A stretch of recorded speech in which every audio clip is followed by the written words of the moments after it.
Okay, let's get started. It's almost 4:05 Wednesday afternoon, April 4th. I want to thank you guys for joining us today as we walk through Ogment, which is a curriculum mapping and management and creation program designed to help you go from standardized curriculum mapping, which might be done on paper, pencil, that kind of thing, into a more integrated curriculum mapping experience that can then be joined up with your lesson plans, lessons, assessments, and finally give you some really interesting data that you've probably been looking for a while.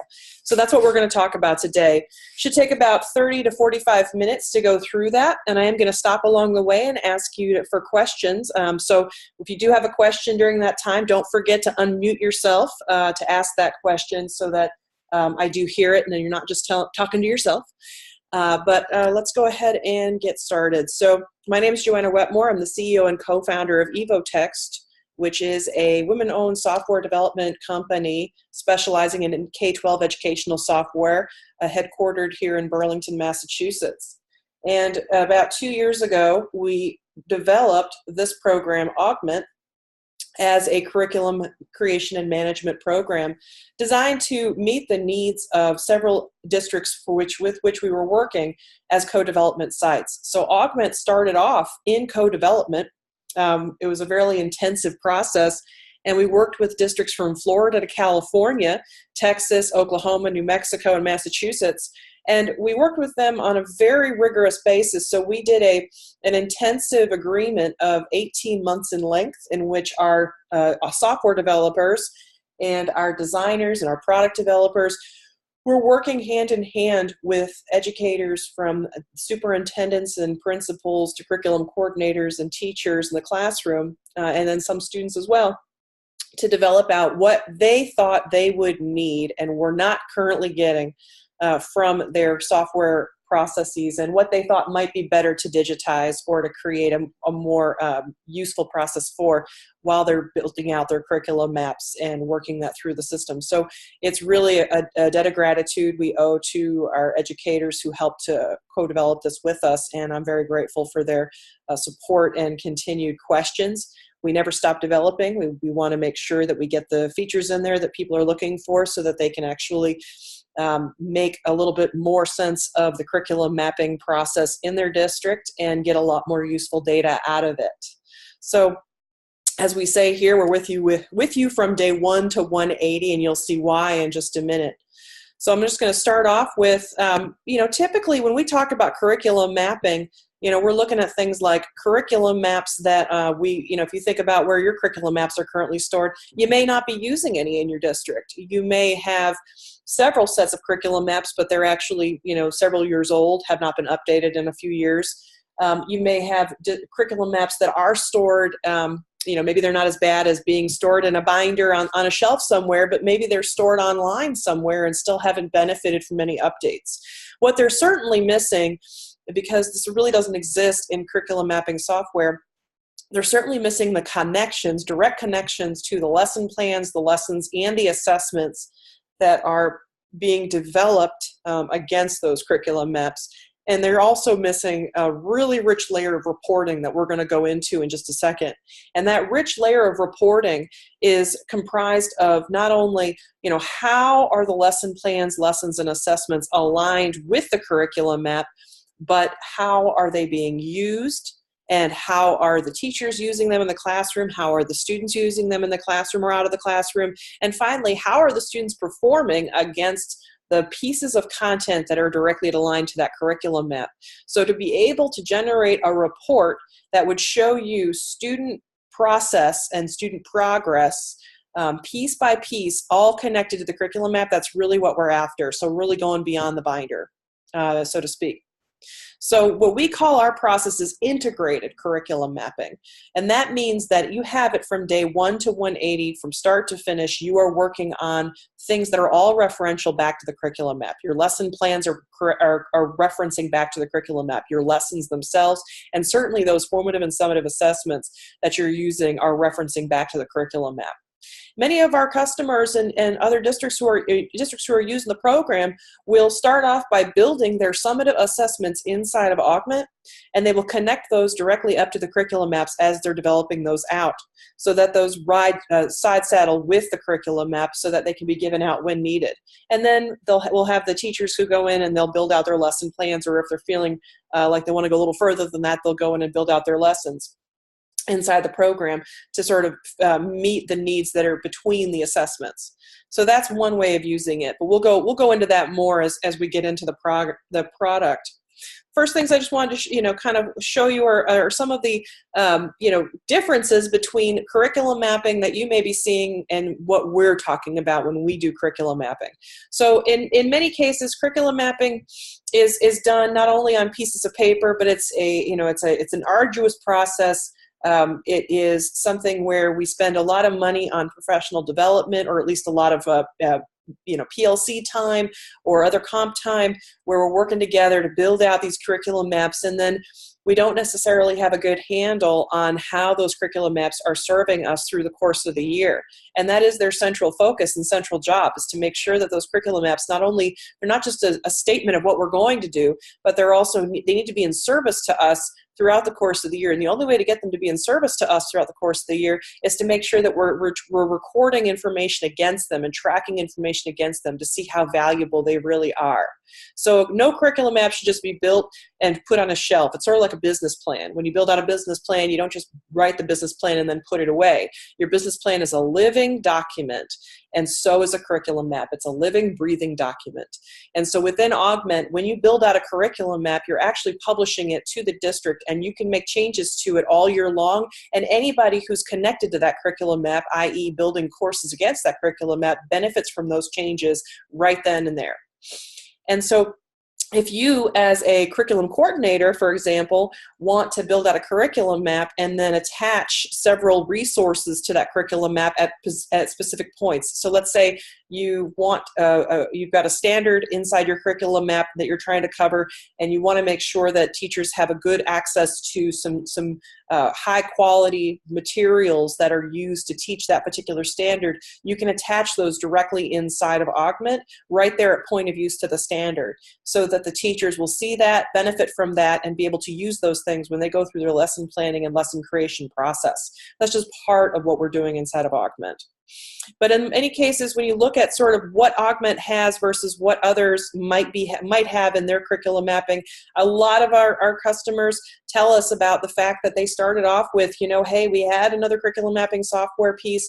We kind of put that away because we really weren't getting anything more than the curriculum map out of it. I mean, curriculum map that's not connected to the lessons and assessments for which it's needing to format or outline for is not as useful as it needs to be, obviously. So they would actually put those away and go back to using Excel spreadsheets or Google Docs. A lot of folks who have their curriculum mapping processes, if they have that at all, they're using Google Docs for that. So of course you can facilitate your collaboration in Google Docs. We absolutely love Google Docs. We're Google Classroom partners at Ogment, but we know that we know where the limitations are in terms of what you're trying to get across and what you need to get out of that program, and what you need from a curriculum map is something that functions a heck of a lot more like a database, where you're actually recording against what you need to be building. That's so you'll see in this checklist what Ogment comes with it versus what you might expect or might be getting out of some of the other programs. So you want to just kind of dispel that rumor right there that this is just one more of those curriculum mapping software pieces. Let me show you some of the best way I think to really get at what the power of Ogment is to talk about reporting. So Ogment comes with several different kinds of reporting, but the one we're going to focus on today is curriculum map reports, because that's really showing you the power, the full extent of the power of what the curriculum mapping process within Ogment can do, and what you can really get out of it if you're using it to its fullest potential. So inside of Ogment, so we've actually had one of our very generous teachers has donated some of her material to us to use as part of this example. So I wanted to show you, these are some screenshots from some of the reports of one of our teachers out there, and she's been working with the program for quite a while now. And so what we're going to talk about today is we're going to look at what it would look like if you were to pull a report from Ogment around a particular curriculum map. So let's just say when you go in to pull that report in Augment, you can decide what curriculum map do I want to look at, what teachers do I want to look at against that curriculum map, and how much of this do I want to see. So for this example, we're looking at World History 2, which is a course that starts off with World War I and continues through to present day. Okay, so that's one example of a course for which in your district you may have one teacher, you may have 15 teachers. It may be happening at one school site, or it may be happening at 12 school sites. So think of it as, what if you could select a curriculum map and just automatically draw up a report that would show you how each and every teacher who is teaching a course that aligns to that curriculum map is using that curriculum map. What if you could do that at any point in time during your day? What if you could see all the teachers that are using this program, using this particular curriculum map to inform a course that they are building, how they're using the materials in that program, in that curriculum map, and how they're choosing to align to the particular pieces of that curriculum map. And not only that, but how they're using it and how their students are performing against that material. That is what we're talking about here, where you can start with the curriculum map and end with it too. And you get all this rich data in between. So what you're looking at here, it's got a couple of call outs, but what you're looking at here is actually the World History 2 curriculum map open at one unit. There's multiple units in this curriculum map. We're just going to talk about this screenshot here that's showing just a portion of that unit. Now you can build your curriculum maps any way you wish in Ogment. Ogment comes completely covered, all of the state standards and all of the national and private standards all come inside of Ogment and are included. They are updated on a regular basis as updates are made, so that's not your responsibility to do. We take care of that. If you have district standards that are particular to your district, we will also put those in for you so that anybody in your district is working with that same data set. So within here, this particular curriculum map is sort of modeled on a very traditional method for curriculum mapping, or a traditional model for curriculum mapping. So you'll see this curriculum map here. Here's a good example of one that we'll probably all recognize, which is one unit of a grade 7 science course, and what you can see in it is they're covering the essential questions, the content, the skills, the assessments, activities, resources. All of these things that you would typically want to cover within a curriculum map are covered. Now, we know that there's no one size fits all with curriculum mapping.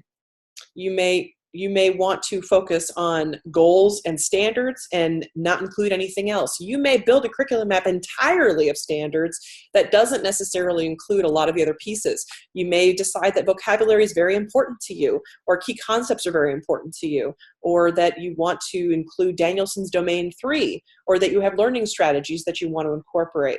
All of those things are available within Ogment. It's really up to you to decide which of those pieces you want to use, which curriculum elements you want to incorporate as part of your curriculum map. And as a district, you can also decide which elements will be included as part of your curriculum mapping approach. You can say, hey, let everybody have everything. We will incorporate new curriculum mapping elements for you if you have specific ones that are particular to your district. Or you can say, you know what, I only want my district to use these 6 different curriculum elements, and the rest of them don't include them because they're just going to confuse everybody, because we don't even use those in our curriculum mapping. So it's really up to you to decide how your curriculum mapping is going to be informed. And it's really interesting to see how many will say, you know what, I only want to see the 5 or 6 elements that I want included in all curriculum maps that are inside of my district. I want just the 5 or 6 pieces, and that's it. And then we're going to build this really rich set of data that's going to be able to show how those 5 or 6 curriculum elements are being used across every single curriculum map that's built inside that district. Really interesting way to get started with that material, and how you can really start to generate some very interesting reports as you move forward. So here we're just showing you that in this particular section, this unit, you've got World War I, you've got these 3 standards, you've got 3 essential questions, a couple key concepts, and as we scroll on, you would have seen a lot of vocabulary in there along the way. So what we're looking at across on the right-hand side is we're going to have a mix of 3 different pieces of information. We're going to be looking at alignment, usage, and performance information. So what does alignment mean? Alignment means what is the teacher or course creator, doesn't have to be the educator themselves, but what is the course creator or the teacher choosing to use to cover this particular curriculum element. So for example, this standard describes the relative importance of economic as it continues on. What is being used by the teacher to cover that material? What is being aligned to that material? This number is telling you how many times Jane Belden, who teaches World History 2, 4th period, this is how many times Jane Belden has covered this standard with her lesson plans or lessons and assessments within her course. So this is going to give you the opportunity, now this is a screenshot so I can't click on it, but this will give you the opportunity to click on this and to be able to see exactly what she used to cover that material. So you can look in and see her specific lesson plan or her specific Ogment lesson that she's used and the material inside there that she used to cover this particular standard. And that's true across the board with all of these teachers. So imagine being able to draw up a report anytime you want that would show you not only what people are using to align to the curriculum map, but who is and maybe who's not and where there might be things that are not working, to be able to see that at any point in time within your day. So that's the start. I can then also, as you know, if I want to dive in a little bit, now Jane has access to this too. She sees what she's done, and she sees, and she has that capability for herself as well, because she's got to be able to keep track of this material too.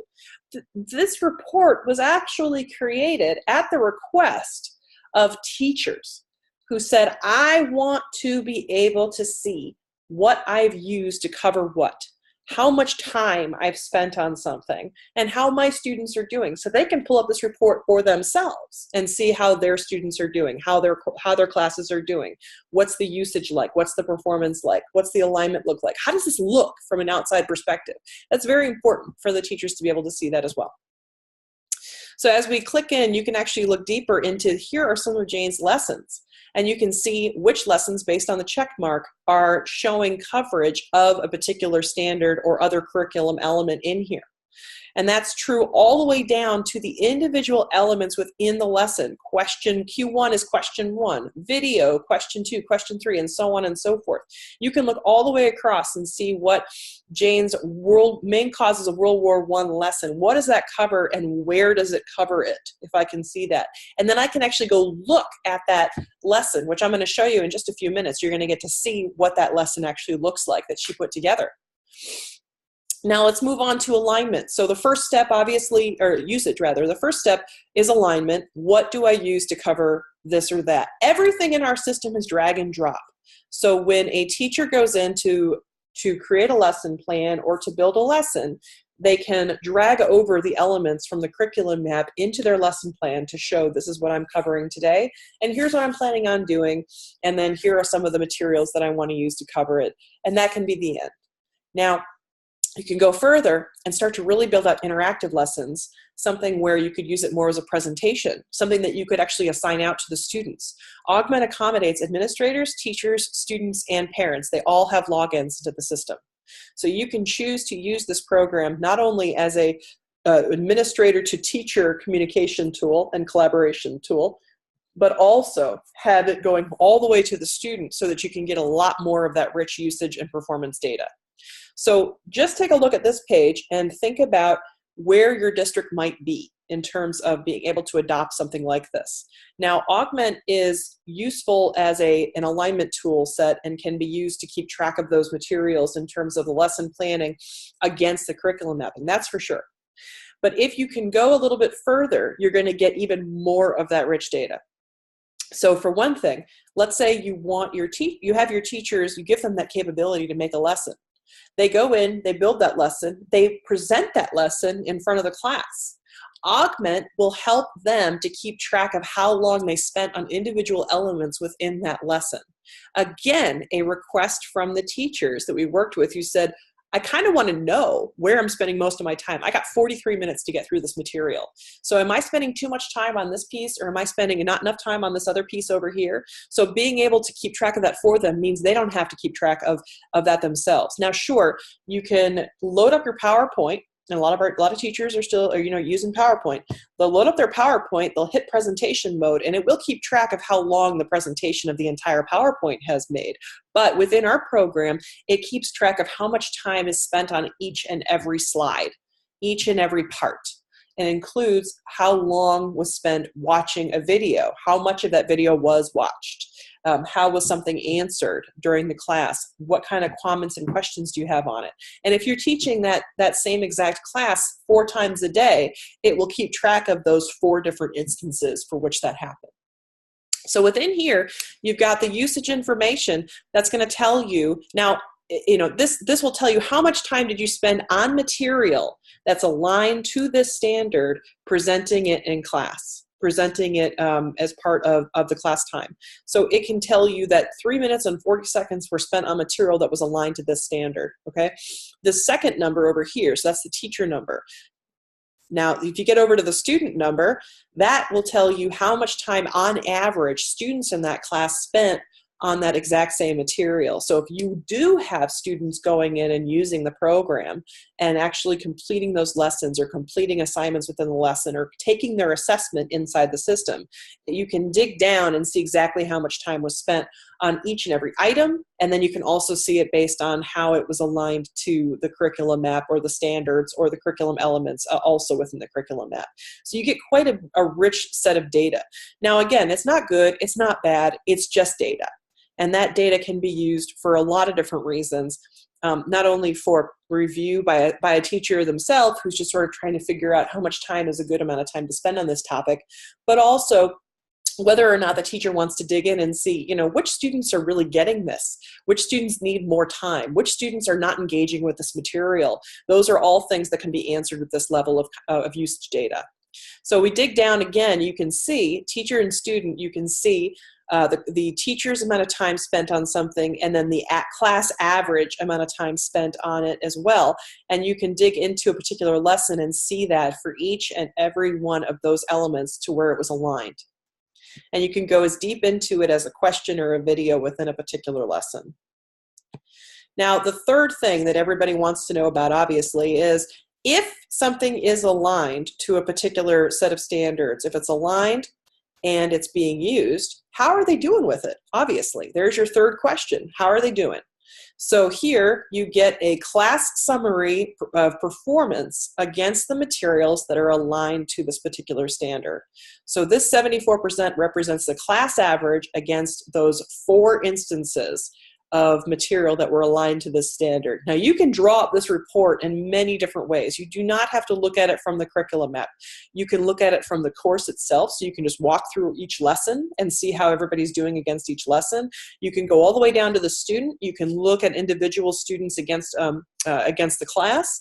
You can look at a lot of different key points within here, but we show the curriculum mapping component of it because that gives you sort of that main thrust for why you would want to come in here and do the work of curriculum mapping within the system, because you're going to get so much more rich data out of it that you can really start to do some interesting things around what you want to teach, when you want to teach something, and what kind of continuous improvement you want to make against that curriculum map, so that it's not this sedentary document, but it's a living, breathing, integrated part of your curriculum system. So we're looking here at Jane Belden. She's got her students are at a 74%. I can dig into this 2 different ways. I can either dig into it and look at the students, or I can dig into it and look at it by the question or by the instance. So again, here are those instances for alignment, and I can see where those instances are within her lessons, or I can dig directly into one of those lessons and see where those instances of alignment mean and what kind of performance was done against those. And I can click on these and go in and look at what that video is or what that question is. But another way I might want to look at this is, let me see Jane's class. So I'm going to go into that 4th period world history class, and I'm going to see her curriculum map, the curriculum map that is being used by every teacher across the district who's teaching World History 2. I'm going to see all of Jane's course exposures, everything that she built here. And then I'm going to see how each and every student in her class is doing against that. And I can draw this report up with all the students, some of the students, one of the students, all of those things are options. So what I'm seeing across are each of these students and how many of these course exposures, these alignments, have these students seen. And if I click into this, it'll show me which ones they've seen and which ones they have not. Now, all of the students except for Darren have seen the first standards worth, so they've seen all of them. But I can click in here and look to see what Darren has seen or not seen. So I can see exactly what course exposures they've gotten, and I can dig in as well and look at where those course exposures are just to remind myself, and what has Lucy seen of those course exposures. And then I can go to the level of usage as well and see exactly how much time has Lucy spent on material aligned to this standard. How about Darren? How about Luis? How about Xu Ying? How about Samuel? Who can I see and what can I see around how much time they've spent in here? Now, this is just an overall aggregate number, but I can really dig in and see how much time was spent on different parts of the standards from within different parts of that material as Lucy walked through that to see what she saw. And I can dig directly into her individual components and see exactly what she's seen and how long she spent on it. And this helps you to answer those questions around things like, hey, has the student actually watched the video? Has the student spent any time reading the material? How much time did the student spend on their homework within this? Those are the kinds of questions you can start to answer so that you're a little more confident when you look at the performance numbers that are going to come through about where those performance numbers are coming from. If those performance numbers are low, there's a number of reasons why they might be low. And let's make sure we can rule out a few things first. Did they actually go into the lesson? Did they spend much time inside the lesson? Did they watch the video and then, or did they just guess at the questions? You know, these are the kinds of things that we would all love to know before we dig in to say, let's rule some things out before we walk down that path of what's working and what's not. So again, you can see that performance information, the class average versus how each student did across all of those instances. And then you can dig into those instances and see exactly how how the student has done across those pieces. So this is just one type of reporting that is facilitated within Ogment, but what it does is really brings to life and justifies the time that is spent on the curriculum mapping itself. Now, we're going to go into the system in just a second and look at what you can do inside of Ogment, but I just want to stop here and ask if there are any questions from the audience.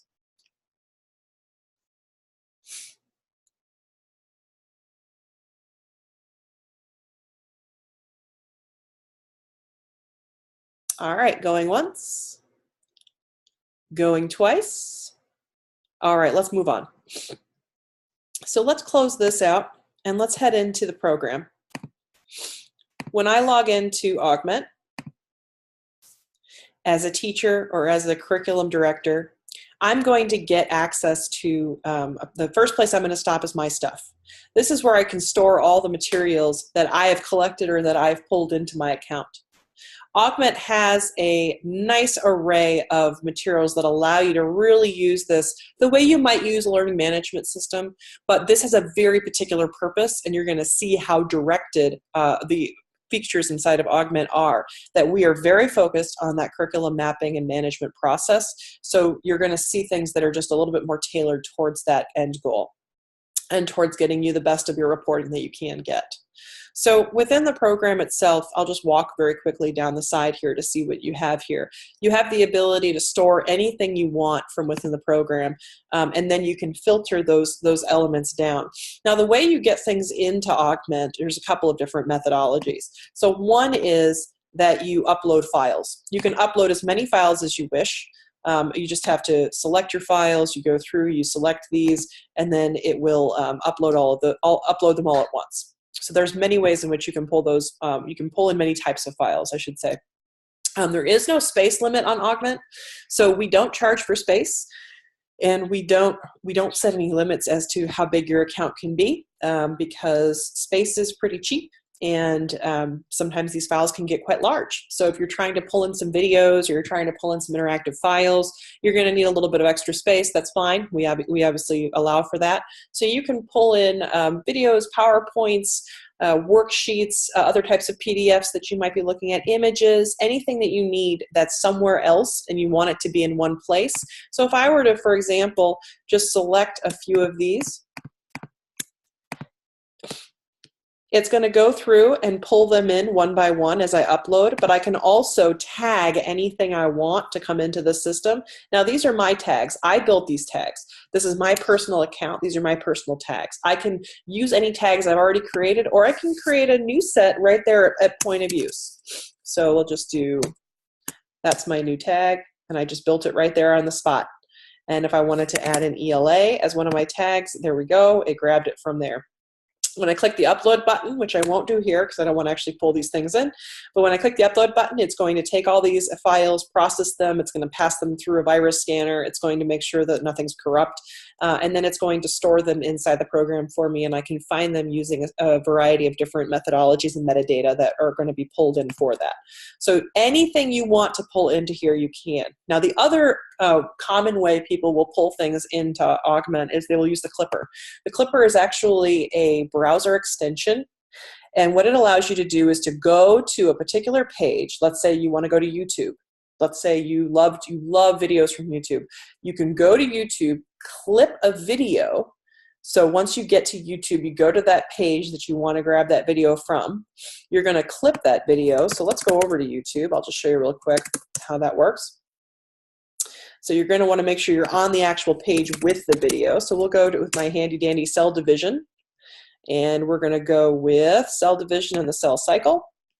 And let's stop this because we don't want to watch this advertisement, which is one of the great things about Ogment, is that when you click on that clip video, it's not going to pull in the advertisements. So while it's doing the work of deciding what's in here and what's part of it, it's actually going to allow for, it pulls apart that video and says the advertisements are going to stay back.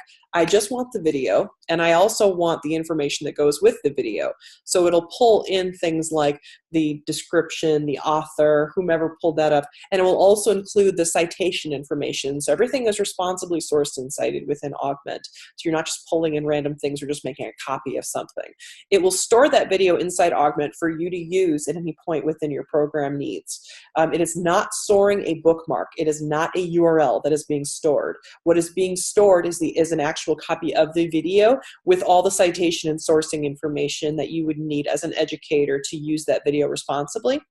And the reason why is because we needed to deal with a couple of issues that come up very, very often in practice when teachers are using videos. One is they'll grab that link, go to click on it in class, and a couple of things that'll happen which are very unfortunate. Number one, they won't actually be able to access the video because the website is no longer valid. 2 characters changed about the URL, and now it's no longer a valid URL, so it's gone. Or it's been pulled down for some reason or another. So that's one method, that one thing that might happen to you while you're trying to obviously use those videos. The other thing that might happen is your district has a filter on certain websites. YouTube is a common one to have that filter on, which means if you try to access anything at YouTube, you're going to get blocked.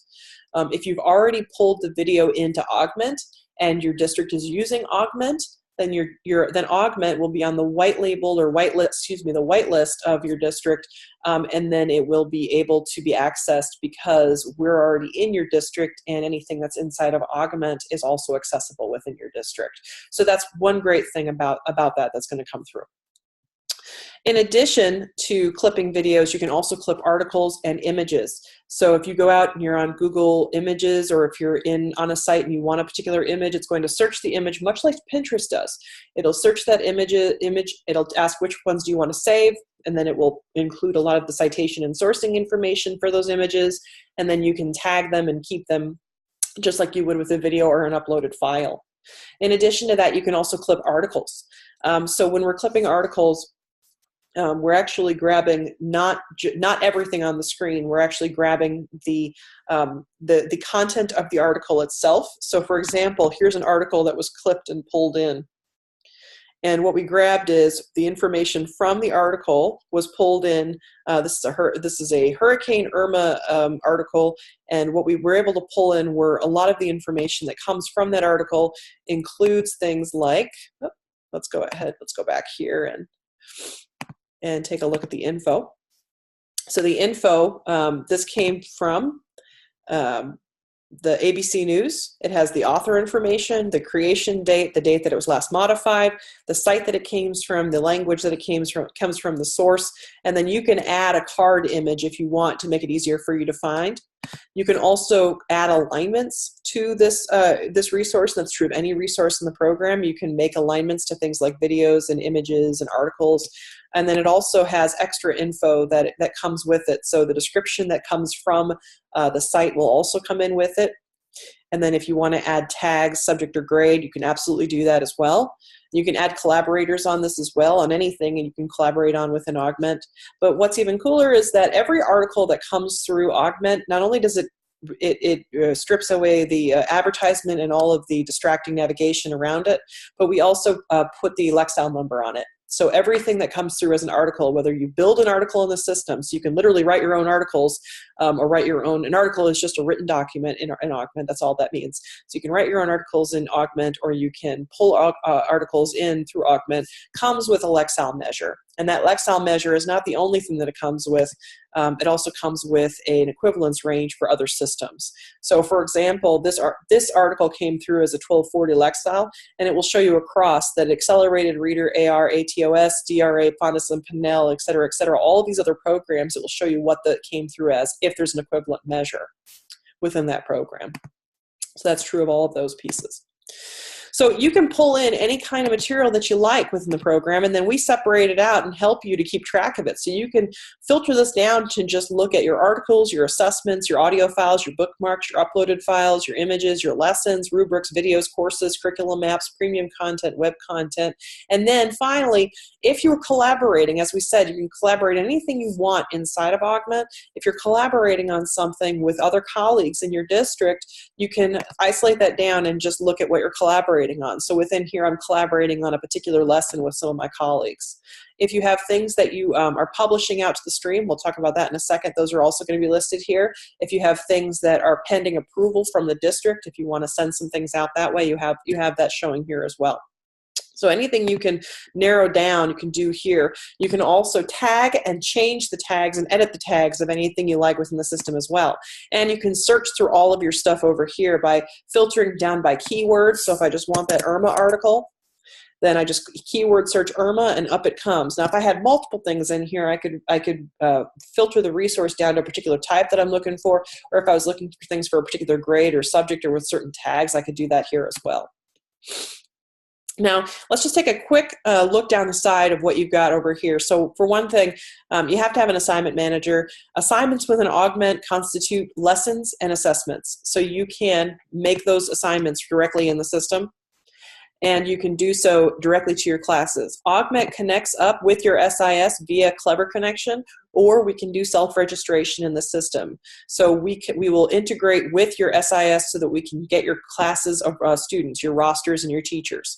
And that will allow you to make assignments in here directly without having to do any of that work. So these class names would already come through the system with the students associated with them, and then you can make assignments directly out to those students. We also connect with Google Classroom. We are partners with Google Classroom, and we are also partners with Canvas and, from Instructure. In both cases, if you're already using an LMS and you already have a calendar that you like to use, then you can go ahead and do that. You're just going to send those assignments. In this case, this is going to be sent over to Google Classroom to your calendar there, and you can just access it directly within your Google Calendar via a single sign-on. But you still make the assignment over here. This is just in case you want to manage what your students are doing in one place, you can do so, but still build out your curriculum map and some of your lessons and assessments inside the system. Here you can manage your classes. Now, obviously, if you're connected up with your SIS, or we've got your connection via Clever, you basically wouldn't do a lot of editing of your classes necessarily, but you could still manage the classes, really see who's on the roster within those classes. And you can add resources that class can view. Over here in the grade book, you're able to look up every assignment you've made across those days, and then you can go in and look at that assignment. Now in this case, there shouldn't be too much on this assignment. I don't think I've even filled out this assignment or had anybody look at this assignment. I think we maybe had one person do it, but this serves as your grade book. So you're going to go through, if you have an assignment, this is the assignment pieces across the top that you're looking at. Here is your student list down the side, and then nobody has really done anything with this assignment, so that's why you're seeing a lot of dashes and blanks. But if this assignment were in progress or being used, you would start to see scores filling in for auto-scorable items. You would start to see pencils for areas where the teacher needs to come in and manually score something. And then you'd start seeing some of the usage information and data to show you like what's been used and what has not been touched yet by various students in the class. And you can click on any one of these cells, go in and look at a student's response to it, any comments that they make for it, and you can adjust their score, leave comments for them. So all of that's available within the system. In addition, we also have professional learning communities that we support within Ogment. That's a big selling feature for folks, is to take a look at the ability to manage PLCs directly within Ogment. So you can build a PLC. You can manage assignments and tasks within the PLC. You've got a discussion forum for everything. You can also add resources and courses that you want everybody to have access within the PLC. This is also where you might want to have folks access the curriculum map they're using, because this PLC might be all about grade 10 world history, social studies, in which case you want to make a nice community for them to work together with and use the same materials and have access to those materials. So PLCs can be used for a number of reasons. We obviously know that PLCs are a great function, and they are used for a lot of different reasons. But we have many ways in which you can use this PLC beyond just best practices. One of the things that folks use our PLCs for is actually to manage the professional development within their district. So that professional development can be done through here, because you basically are setting up a class of teachers, and that class of teachers can actually get assignments and tasks through here. So you can either manage, working together in a collaborative environment for consensus mapping. You could be doing presentations, best practices for certain things. You could also be doing professional development lessons. Active professional development lessons could be managed from within here as well. All of those things are pretty commonly done within the program. The little fish over here is your stream. So when we head into the stream, what we're looking at here is everything that has been published by anybody who is a teacher or above, so a teacher or administrator within the program. Anybody who's published anything to the stream is accessed here, and again, you have that same search and filter capability that we just talked about within your own stuff. You can do so across the district as well. So this is how you might access your curriculum maps. It's how you might access courses, lessons, other pieces of material, all those things you clipped from the internet and wanted to pull in, all those things you uploaded and may have wanted to make available to your colleagues. You can look for that, and you can create your own channels of material that are relevant to you. So for example, as a grade 10 world history teacher, I may not want to necessarily have access to everything because I don't need it all.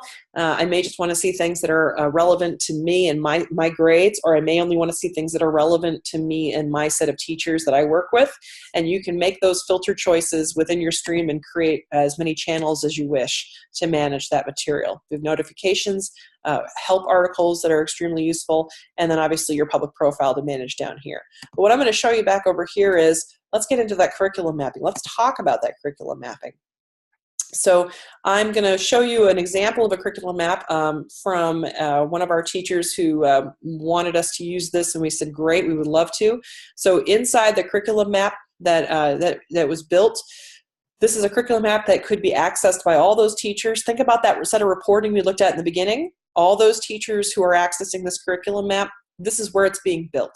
So here are the curriculum elements. You don't need to use all these curriculum elements. You may not ever even see all these curriculum elements in your program, depending on what you choose to have in there as part of your curriculum elements for your district. This is a demo account, so obviously we have a lot of different options in here, but in many cases you'll want to cut down to 5 or 6. So the things that are being used within this curriculum map: big ideas, essential questions, key concepts, material, procedures, skills, standards, and vocabulary. We'll go through those in just a second, but one of the great things about those curriculum maps is that you can add collaborators to it, so you can collaborate and do a consensus mapping process within this program. You can create as many units as you want. You can organize by units, weeks, months, or quarters. You can tag it so that it's easier for you to find, add an image so it's easier for you to find, and then obviously indicate what grades you want to be used within this curriculum map.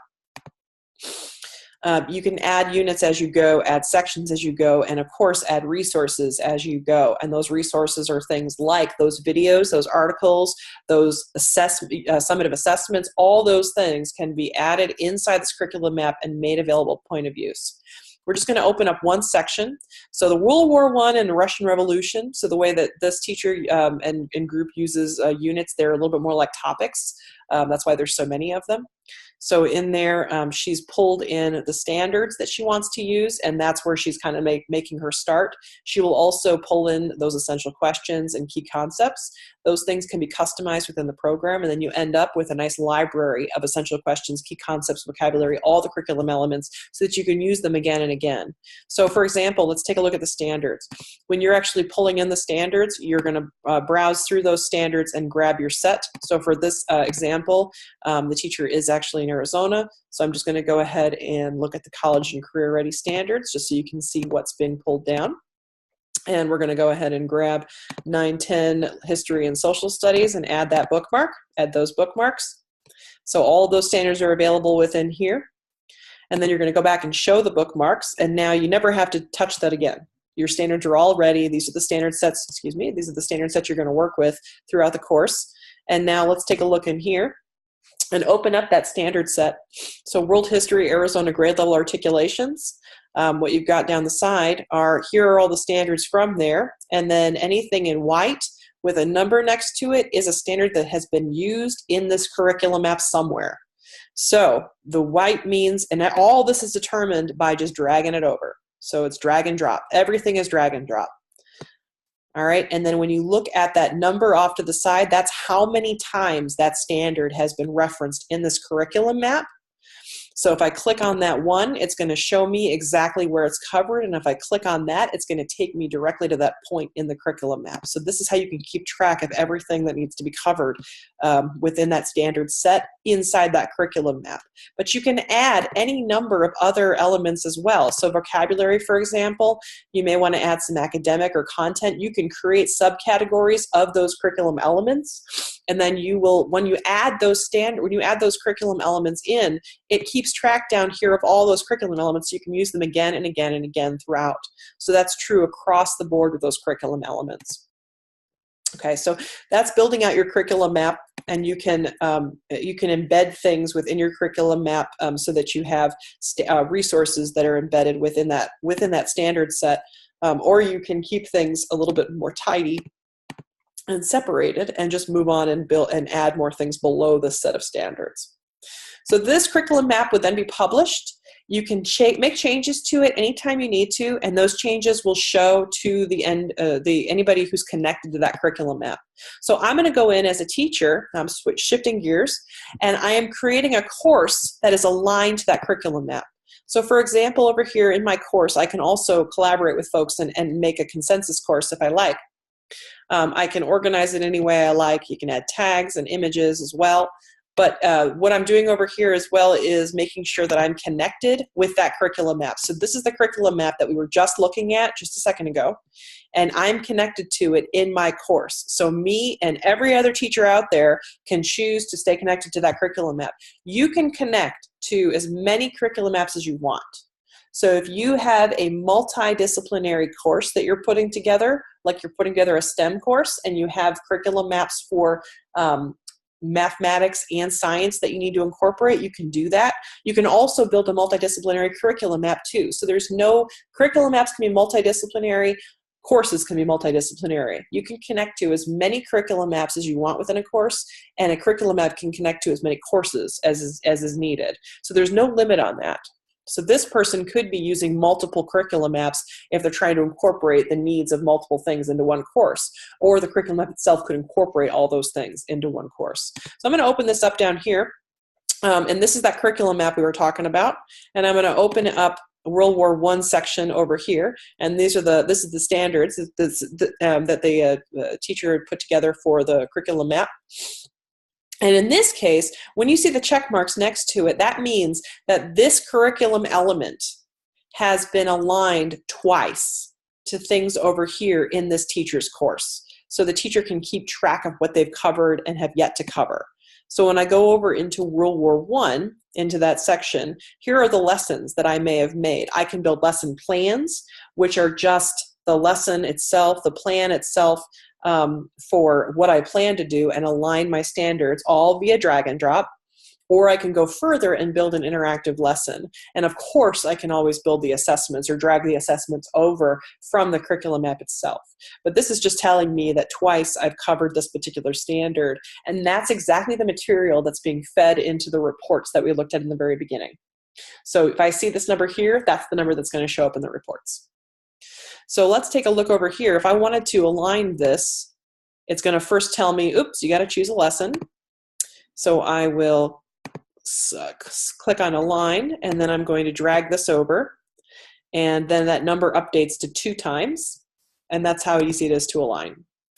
Now I'm going to go into one of these. Now you can make as many lessons or assessments as you want, and you can make them outside the course or inside the course, and you can reuse things that you've done in other courses, or you can make something new right here in the course. So what I'm going to show you is just one example of a teacher who put together an interactive lesson that they wanted to use. And this is what I'm talking about. When you see this lesson, these are the kinds of interactivities that are feeding not only the reporting at the end, but obviously the interactive nature of the lesson itself. So when you see that reporting where we talked about usage and how can I keep track of the usage and how can I keep track of the performance and how do you know what happened on this slide or this slide, it's because they're using the lessons in this way. So let's take a look at what that lesson looks like. So you can have multiple different differentiations within a lesson. For this case, we're just going to look at the main, this is the first lesson that was built, but you could create an ELL version of the lesson for a pullout group that you have. You could be building this out as a skills base so that you've got 4 or 5 different versions for different skill sets. You could be doing a lot of different things for differentiation so that you can give different students different experiences. All of that can be accommodated within here while still staying under the umbrella of the same lesson and the same set of alignments. So let's go ahead and preview what this looks like. So as a teacher, I might present this in front of the class. And if I do present this in front of the class, it's going to keep track of each time I do that for a different class. And not only that, but it's going to keep track of how much time I spend on each of these slides. Okay, so that's how it can differentiate and distinguish and tell you a little bit more about it. And you can make alignments. When you do your alignments, you don't have to stop at the lesson level. Those alignments that we just made to the curriculum map can go all the way down into individual elements themselves. You just have to drag it a little further. So let's take a look at what this one looks like. So for example, the teacher starts off with a bell ringer. She can have the students, this can be done in a blended model or all online. It really depends on what the situation is with your equipment availability. So you could be doing this on a piece of paper, and the teacher can still present this in front of the class to keep track of how long something is going for. And the teacher can also record the grades inside here as well, now that they've created a spot for it. So but at the same time, the students could also be in here doing this within the program. So this can be used for either assessments or lessons, depending on the need. So, in here we see that the quick brainstorm, you can write in here. You can also include a rubric. The teacher also started to incorporate a lot of those resources that she had been using for this lesson and for this material, because she's been teaching this material for quite a long time. So she's got some PowerPoint slides that she was able to pull in and some images that she was able to use. And then, of course, she's got a great suite of videos that she loves to use with this set. And so her video set, actually, she would sometimes just show the video and stop the video at certain points to talk to the students and see what they remembered, or just had a viewing comprehension question. But this program allows her to do a little bit more than that. The consequences of the Great War were massive and affected pretty much every person in every country on Earth. So once she gets to this blue line here, out pops a question. The question can be one. We have over 20 different tech-enhanced item type questions. We have over 12 different graphic organizers, including the 8 thinking maps. She can use any one of those as part of what she's going to use to create the interstitials here. She can also put in pieces of instruction or other resources to act as those interstitials as well. So for this one, we'll just go ahead and answer the question and continue right on. And in clicking forward. Why the Great War? Why start it? Why go through with it? There had certainly been And we get to the next point, and she grabs another question type, a drag and drop this time. And so you can see as we move forward with this, this is something that can serve as an assessment all on its own, but it also can just serve as an interactive to make sure that the students are actively listening. So she has a multiple select that she also would employ, and she's also got another write-in, which she might also incorporate a rubric for.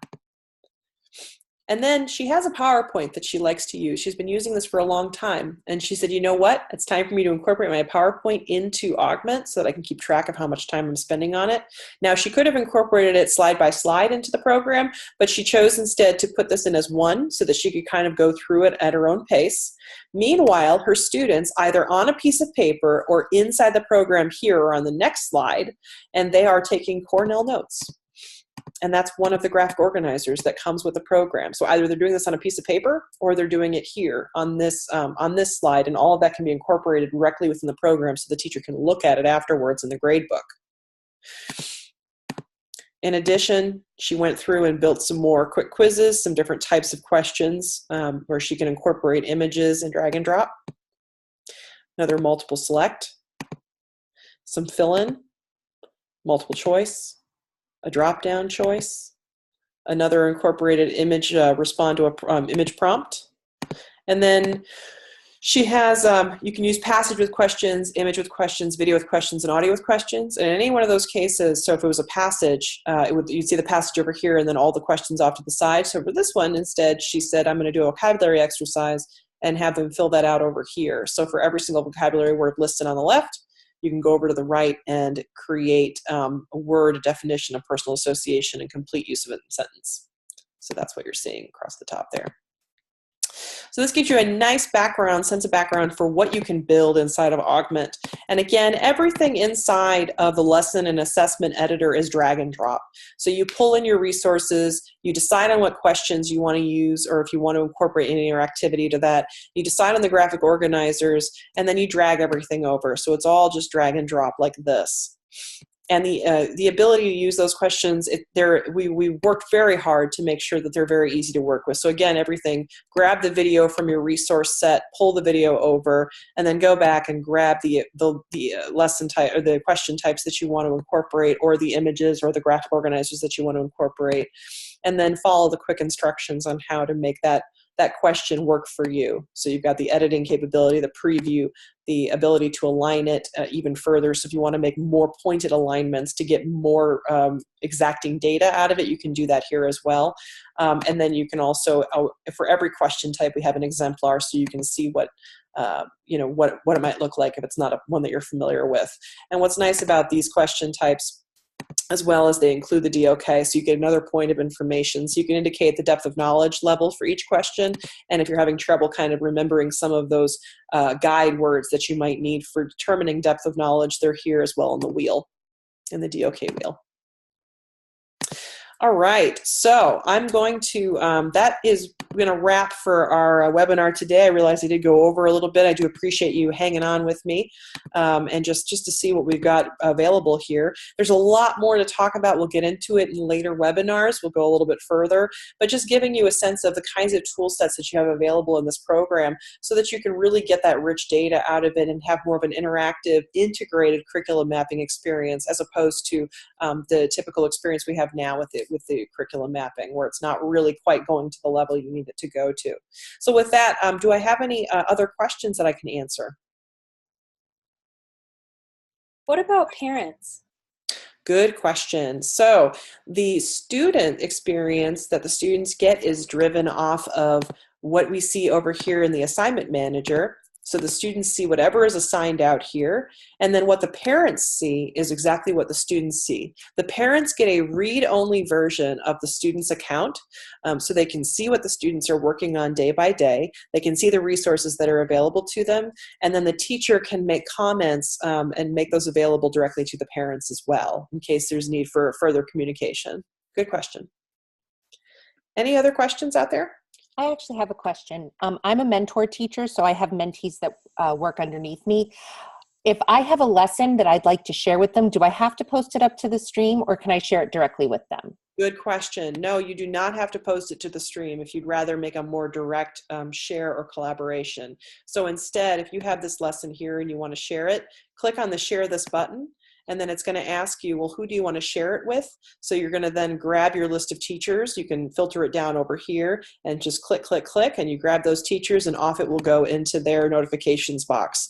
They'll see a notification when they open up their experience, and then they'll be able to go in and see something like Megan wanted to share this particular thing with you, and here it'll pop up so they can go in and look at it themselves. So you don't have to send it up to the stream and have the whole district looking at it if that's not what you're after.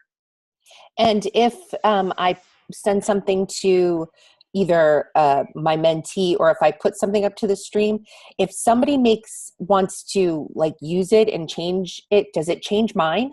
No, it does not. My original lesson? Yes, good question. No, it does not change your original. What'll happen is, let's say somebody else goes up there and sees this really cool thing that you made, and they want to pull that down and use it themselves. Well, then they're going to clip it so that they can grab it, and when they clip it, they're taking a copy of what it looks like then and there. So a curriculum map, not a good example here, but let's take a look at like a lesson. Let's say you built this really cool lesson over on the side. If I wanted to grab one of your lessons, I can clip that lesson. It's going to pull a copy into my stuff, and then I can do whatever I want with it if I need to make adjustments to it to fit my needs, but it's not going to impact yours. The only time it would impact yours is if you and the other teacher are in the middle of a collaboration. Collaboration is where you can see the differences going back and forth between the 2 or 3 or more users. Good question. All right, any other questions? You talked a little bit about this as far as using it for blended learning or online. What about, and for districts don't have to be one-to-one, right? That's correct. But how would that affect the reporting? Oh, that's a great question. Okay, so let's say that you're a district where you are not at the point of doing one-to-one. Now, it's difficult because I think districts are in all parts of this continuum. Some districts have no one-to-one capability, and while others at the opposite end are totally one-to-one. And then there's folks in the middle who have laptop carts where they'll use it for specific things that are needed to be digital, or if they're doing an assessment, they'll use the computers, that kind of thing. So it really depends on where you are on the spectrum. But the main thing, the most valuable thing you can have is the ability to go one-to-one, but to not allow one of the most important things you can have if you're not one-to-one is that capability of the teachers to keep track of this piece here. This alignment exercise here is critical. And honestly, it doesn't matter if you're one-to-one if you don't have this part mastered, and this comes long before you're one-to-one. So I don't worry about that too much. I think that there's a huge emphasis on let's just assess. And what's not happening is you can assess as much as you like, but if you don't have the content or don't have a handle on what you're going to do between assessments, you're not really doing a service beyond just continuing to assess. And, within this program, we have people who start off with no one-to-one at all. And instead what they'll do is they do all their alignment work in here. So they spend most of their time on the professional development aspect of creating a really robust curriculum map and really robust courses where it's clear that the teachers have a good understanding of what the standards are, what the power standards are, what the curriculum elements are, and how to teach to them. And then they'll move on to things like usage, their own usage in front of the class. So they'll get that usage information in there of how much time they're spending on something, and they'll use that to inform the other. And then they may decide to input the information manually if they're working in a blended environment, or eventually they may have some access to computers and they'll do their assessment in here so that they get some feedback going through. So it's really much more of a continuum, but I think you get a lot out of just working between the teacher and the curriculum coordinators because you don't need to get to the point of performance if your alignments are unsteady. Okay, thank you. Thank you. So I'm going to go ahead and wrap up. I know I'm a few minutes over. I do appreciate your time, and I really thank you all for joining me today. And if you have colleagues who want to join in on the next one, we'll be doing a couple more webinars in the near future. Check for dates. I'll be sending out an email about that, and I'll make this recording available in case you want to review it. So thanks so much, and thanks for joining me.